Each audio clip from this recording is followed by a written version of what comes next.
You could honestly teach a 3-credit college course about our southern border and what's going on down there, what's wrong with it, and how we can secure it. You could talk for months. But here are the most important truths. There were a flood of illegals coming across the border, and then President Trump was elected to the White House. And that flood became a trickle. You have to ask yourself why. Because he took border security seriously. He ran on it, and he followed through. He was committed to building a wall, deporting those caught that were in our country illegally, and instituting perhaps the best policy we've ever seen on the border, the wait in Mexico policy.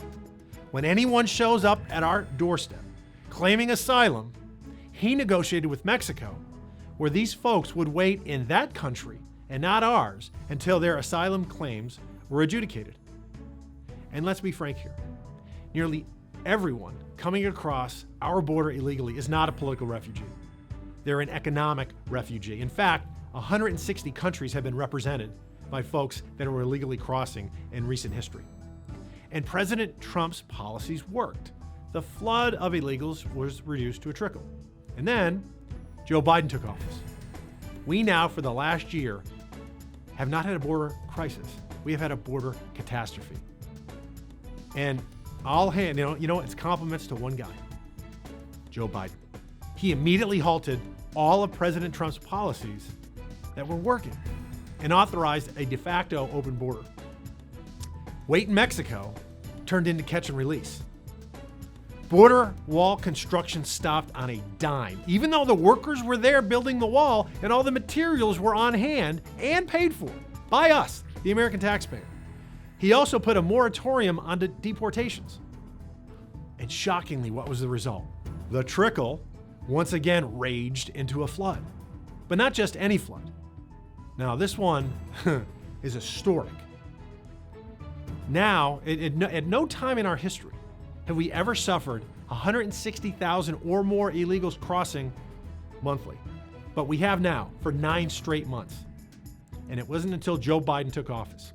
We never had 2 million people. 2 million people. That's more than the entire state of West Virginia crossed the border into our country illegally. Not until Joe Biden. The drug cartels never experienced the wild profits that they are enjoying now until Joe Biden. The cartels make money primarily 2 ways with illegal immigration. One, they charge the migrants for passage. So they make money directly there. And then it's a lot easier to smuggle your drugs into the United States when half of our Border Patrol agents are babysitting, administering COVID tests, and changing diapers. That's precisely what's happening now on our southern border. I've been there several times. The cartels have never been more profitable. And this is even more frightening. And if the American people knew what was going on, the reality on the ground, they would demand the border be secure. Nearly 11,000 pounds of fentanyl has been seized on the border alone this year. Fentanyl is so powerful, that's enough to kill every single American 7 times over. Methamphetamine, about 200,000 pounds have been seized just at the border. This isn't inland statistics. This is what's happening right on the border. Cocaine is also flooding our streets. The cartels, the Mexican drug cartels, have a GDP of small nation states. About $30 to $40 billion a year are what experts estimate. And the sad thing is, this catastrophe is entirely man-made and made by one man, Joe Biden. And his awful border czar had the audacity to claim, this is Kamala Harris. She had the audacity to claim this mayhem was because of climate change.